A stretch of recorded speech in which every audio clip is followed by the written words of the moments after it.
2027 ఫిబ్రవరి లేదా మార్చిలో తెలంగాణలోని 2 పట్టభద్రుల నియోజకవర్గాలకు ఎన్నికలు జరగనున్నాయి. హైదరాబాద్, రంగారెడ్డి, మహబూబ్ నగర్ జిల్లాలకు కలిపి 1, వరంగల్, నల్గొండ, ఖమ్మం కలిపి మరోటి ఎమ్మెల్సీ స్థానాలున్నాయి. ఇక ఈ 2 నియోజకవర్గాలకు సెప్టెంబర్ చివరిలోగా ఓటర్ల నమోదుకు ఎన్నికల సంఘం అవకాశం కల్పించింది. అయితే ఈ 2 స్థానాల నుండి అభ్యర్థులను నిలబెట్టడం కోసం ప్రధాన రాజకీయ పార్టీలైనటువంటి కాంగ్రెస్, బీఆర్ఎస్ అలాగే బీజేపీ కసరత్తు ప్రారంభించాయి.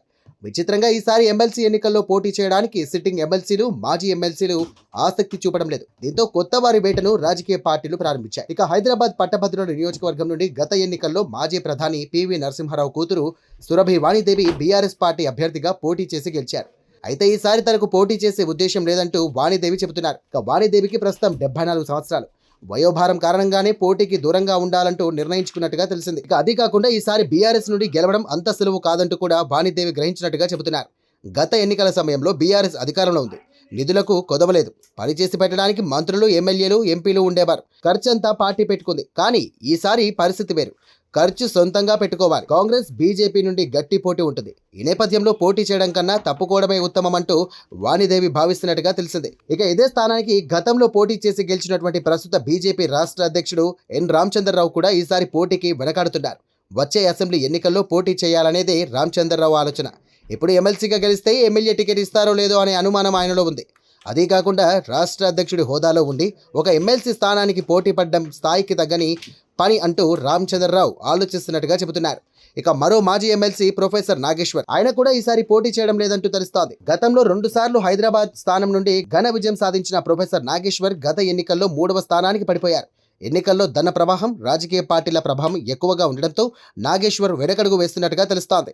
ఇక రాష్ట్రంలో 3 ప్రధాన రాజకీయ పార్టీలు బలంగా పోటీ ఇచ్చే ఎన్నికల్లో స్వతంత్ర అభ్యర్థిగా ముందుకు పోవడం కష్టమే అనే భావనలో నాగేశ్వర్ ఉన్నారు. గతంలో కూడా నాగేశ్వర్ ఇండిపెండెంట్ గానే పోటీ చేసినప్పటికీ అప్పుడు బలంగా ఉన్నటువంటి కమ్యూనిస్టుల మద్దతు ఉండేది. ఇప్పుడు కూడా కమ్యూనిస్టులు నాగేశ్వర్ కు మద్దతు ఇచ్చే విషయంలో సందేహం లేదు. కానీ కమ్యూనిస్టుల ప్రభావం గతంలో మాదిరిగా లేదు. పైగా హైదరాబాద్ నియోజకవర్గంలో బీజేపీ ప్రభావం పెరిగింది. కాంగ్రెస్ బలంగా ఉంది. ఇక ఈ పార్టీల బలాన్ని తట్టుకొని నిలబడ్డం కష్టమంటూ ప్రొఫెసర్ భావిస్తున్నట్టుగా సమాచారం.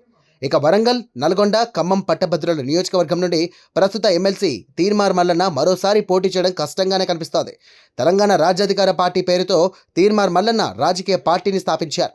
గత ఎన్నికల్లో కాంగ్రెస్ అభ్యర్థిగా పోటీ చేసిన మల్లన్న ఈసారి తన సొంత పార్టీ నుండే పోటీ చేయాలి. గెలిస్తే ఓకే, కానీ ఒకవేళ ఓడితే అది తన పార్టీ భవిష్యత్తు మీద ప్రభావం చూపే అవకాశం ఉంది. గతంలో కాంగ్రెస్ మద్దతుతో గెలిచినటువంటి మల్లన్న ఈసారి కేవలం బీసీ నినాదంతో గెలవాలి. ఇవన్నీ సవాల్గానే మారుతున్నాయి. ఇక తీన్మార్ మల్లన్న రాష్ట్రంలో తన పార్టీని విస్తరించే పనిలో ఉన్నారు. ఇక వచ్చే అసెంబ్లీ ఎన్నికల్లో తాను పోటీ చేయడంతో పాటుగా పార్టీ అభ్యర్థులను ఎక్కువ మందిని గెలిపించడానికి కష్టపడుతున్నారు. ఇక ఈ నేపథ్యంలో ఎమ్మెల్సీ ఎన్నికల కోసం తన శక్తిని వృధా చేయవద్దనే ఆలోచనలో తీన్మార్ మల్లన్న ఉన్నట్టుగా తెలుస్తోంది. ప్రధాన రాజకీయ పార్టీలకు చెందినటువంటి సిట్టింగ్ ఎమ్మెల్సీలు, మాజీ ఎమ్మెల్సీలు పోటీకి దూరంగా ఉండాలంటూ భావిస్తుండడంతో కొత్త అభ్యర్థులే ఈసారి బరిలోకి దిగే అవకాశం కనిపిస్తుంది.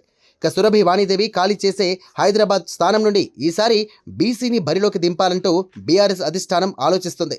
పెరిక సామాజిక వర్గానికి చెందినటువంటి ప్రముఖ లాయర్ పూజారి నాగేశ్వరరావును బరిలోకి దింపాలంటూ బీఆర్ఎస్ భావిస్తోంది.